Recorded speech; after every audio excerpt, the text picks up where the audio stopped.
dreams we have, the love we share, this is what we're waiting. You're about to experience something which might be the coolest thing you've ever seen at this type of a program.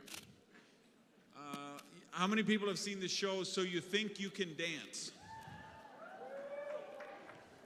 You all want to see Art Jonak dance? You want to see Uri and Saleh dance? Richard Brooke dance? You're not going to see any of that.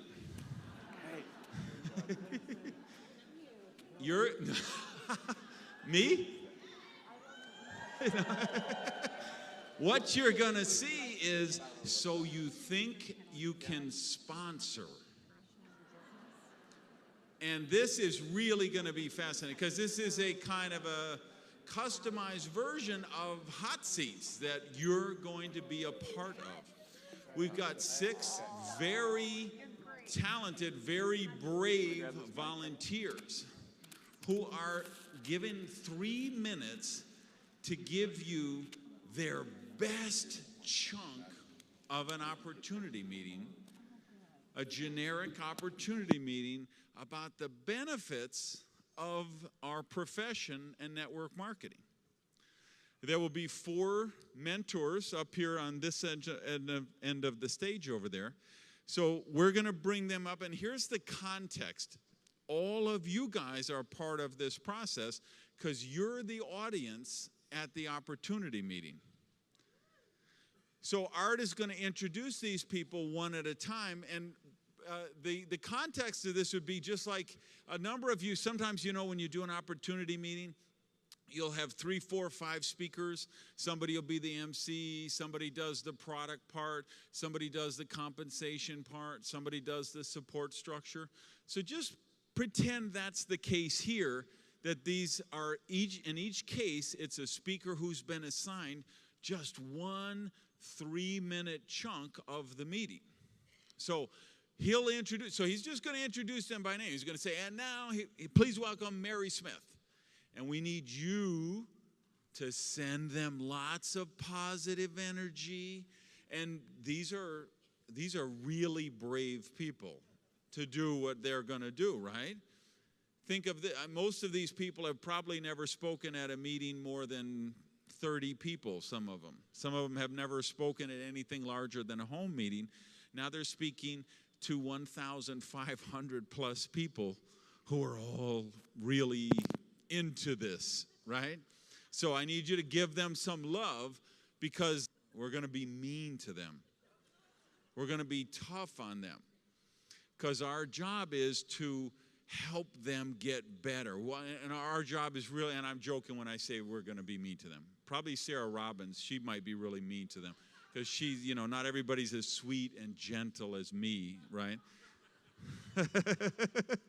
Right, so, but no, seriously though, our job is to give them constructive critique in terms of how this would better serve the message, how they could better connect with the audience. So we will look at their dress, how they are on stage, their posture, how did they open it, how did they close it, are they pacing around like a caged tiger, are they saying you know, okay, anything that we think might get between them and the audience member who we want to receive the message. Here's the fascinating part of it. The person who will get the most out of this is not the person on the hot seat, it's you. And this is just the dynamic of how hot seats work because it's only human nature, I think, if you're up here on a hot seat kind of thing and people are giving you feedback, there's just a natural inclination to be a little defensive or want to explain yourself or defend yourself. Whereas when you're out there in the audience and you can just be an objective third party, you're watching them and say, yeah, I love the way they're talking about that benefit.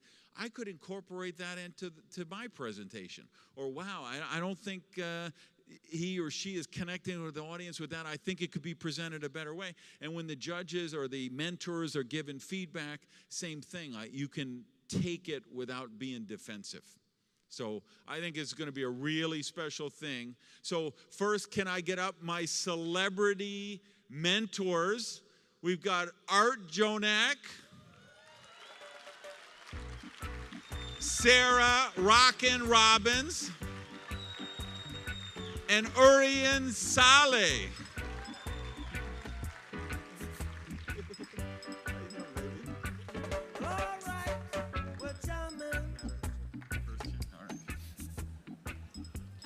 Going to give this to, so he's going to be calling the people up, and so there you pretend what has happened is, you know, we're in Detroit, Michigan. It's an opportunity meeting. It's 7:47 p.m. A couple of people have spoken, and now he's probably just finished the product section, and he's introducing the person who's coming after them, or he's done the intro and he's introducing the person who's going to talk about the benefits of the business. Yeah, so at any point in time, this is going to come up. You can think it's a home meeting, you can think it's a live opportunity meeting, it could be a one-on-one conversation. At some point, these segments are something we're probably going to need. All right, let's bring up our next brave volunteer. We've got Summer Geronimo, come on up.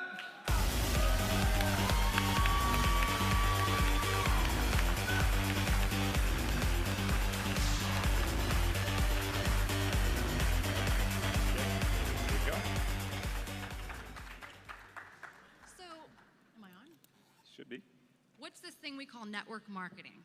Network marketing is something that allows you to create the lifestyle that will bring you more income than the highest paid professional you know.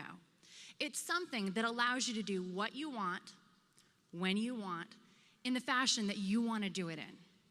Well, that's great, Summer. Well, what are we doing? Basically, when a company comes to market, they need to get the word out about their product or service. So typically, they have a certain percentage of their advertising dollars that's set out for billboards or radio, maybe a Super Bowl commercial. What we're doing is we're simply taking those advertising dollars, and instead of doing all of that stuff that really we don't believe, they pay it to us, to people that are out in the field, that are using those products or services, that can give our recommendation to our friends or family. And you know what? They pay us very, very well. In fact, let me tell you about a few of my friends that have been paid very, very well to do exactly that. My friend Danielle recently became a single mom. Husband actually took off, and she had to worry about how to put food on the table for her kids. It's through this industry that she was able to not only provide for her kids, provide an amazing lifestyle, but she didn't have to go back to work, and she was able to spend time with her family. Or what about my other friend, Andy? Andy used to be a pizza delivery driver. He came from another country to find the American dream. Didn't know a lot of English, didn't have a lot of connections. But it was because of this industry that he was able to now have that lifestyle, to do what he wanted to do. Now he's able to send money back home to his family and actually help them. And he has an amazing, amazing lifestyle because of it. Let me tell you about myself. We made a lot of money in real estate, and then we saw the market come crashing down. And I had to ask God, hey, what's plan B for me? Well, it's because of this industry that we've been able to not only have the lifestyle back that we used to have before, take trips, take cruises, do the things that we want to do, but we've been able to help our friends in the process. So here's my question to you. I don't know why you're here tonight. I don't know if you're a college student and maybe you're up to your eyeballs in debt, and you don't know how to pay that back, and you really don't know if you're going to have a job when you get back out. I don't know if maybe you're looking at retiring, and you don't know if that's ever going to happen. Or I really don't know if your friend dragged you here tonight.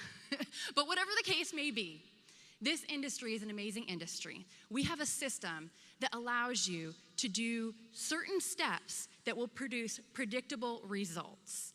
And what we've seen is that through that system, there's been thousands and thousands of people that have been able to walk through it and accomplish their dreams and goals. So here's what I know. I know that if you have a dream in your heart and you're willing to do something about it, if you believe that there's maybe more something than the daily grind of doing 40 hours a week for 40 years of your life to end up on 40% of what didn't look good to begin with, then I say let's partner up. Let me take you by the hand and let's do this together. It happened for me, it can happen for you.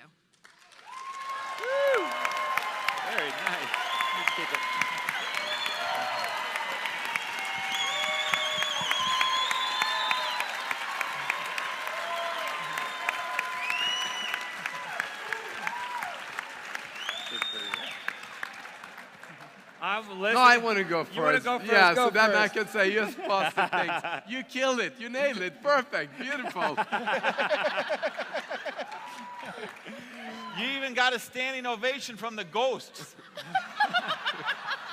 The Latvian ghost. Lithuanian, by the way. Lithuanian yeah. ghost. Yeah. As I'm watching you and I'm listening, I thought I was listening to the DVD presentation for the company, right? This is the voice and the cadence and the presentation of the company. So from a technical standpoint, it was flawless, like in the sense of the presentation. So that was extremely well done. You could be the spokesperson for that DVD or for that CD that they put into the, home videos to show at the home meetings and so forth. And the flip side of that is that I was missing the emotion, right? So I've got the DVD part, and the DVD usually isn't very emotional, and that's what I was missing here. So I would love to see a mix between that perfection, which you just are amazing at, and then somehow in there we've got to put in a little bit of that, let's talk to the heart, rather than just let's just talk at them. Let's also bring it back to them. And then part of that is some of the verbiage was you need to do this and you need to take a look at that. And whenever I look at have a presentation like that, I try to take that out and say, you notice how most people find themselves maybe out of a job after college, and then so most people and put them in a broader sense. Soften it up a little bit so we're not attacking them, because some people they're already nervous. They're at the home meeting where they're trying to sell me. Now she's telling me that I can do this and I can't do this, right? And it's a simple verbiage change. And then when you say, and then we get paid for doing this, say, no, then you can get paid for doing this, right? Let's bring them in and assume that they're going to be on board already. And it's just the subtle little verbiage changes. And my gosh, I'm hiring you to do my next DVD video. That's awesome. You have an amazing presence, and you are an incredible speaker. And I loved all of the stories that you told. The stories were what were inspiring about what you said, and you told them in a meaningful way. So with that said, when you led with money, I'm going to teach you how you can make more money than the highest paid. I forget what you said. That, to me, if I were listening as a prospect, would kind of raise a red flag, because some people aren't looking for the money, they're looking for the meaning. And I was one of those people that I wasn't looking for the money. The money came, but I was looking for the meaning, what it can add to my life.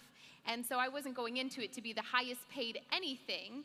And if I heard that, I might have ran the other way and said, this can't be real, right? So that was the only thing that leading, think of a strong way that you could really start your presentation, but you have an amazing presence and you're a powerful speaker. But you would, but you would have signed up me because I was in that meeting to make the money. Yeah. That's right. Yeah, and same thing, Gotcha. she would get me with the money hook as well. Same thing, again, you're a natural up there. You're very relaxed on the platform. You own it. You speak in direct to the audience. You have a great connection. I think every audience is going to love you. To pick up on what Art is saying, I'm going to go even one step further, because you also did something else, which this is a lesson from copywriting that translates to any kind of marketing, including presenting at an opportunity meeting. So Art talked about, we don't want to say you should, you could, we don't want to preach at them or tell them what to do. And then he mentioned when you got to the good stuff, you said, we make the money instead of you make the money. Yeah, so that's what he picked up on. I want to go one step further, that when you were talking about the other benefits, you talked about it in what I call encyclopedia copy, or third-person copy, meaning people get and it's available to people, that kind of language, where that's always when it's got to be you get, you get, you get. You get a free car, you can win a trip to Hawaii, you can build monthly residual income, you can have joy and fun and seasons in the sun, right? Everything's you. Anything bad is about us, me, right? Anything good is about you get.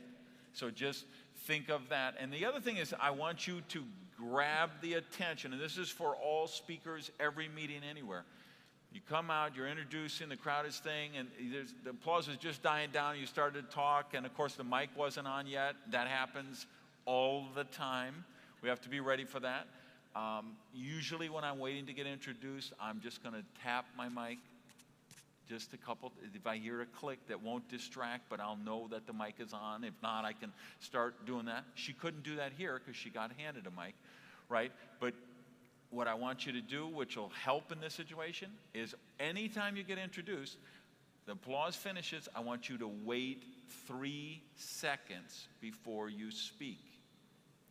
Now, this is going to seem like an hour and a half the first time you do that, okay, if you've ever done this.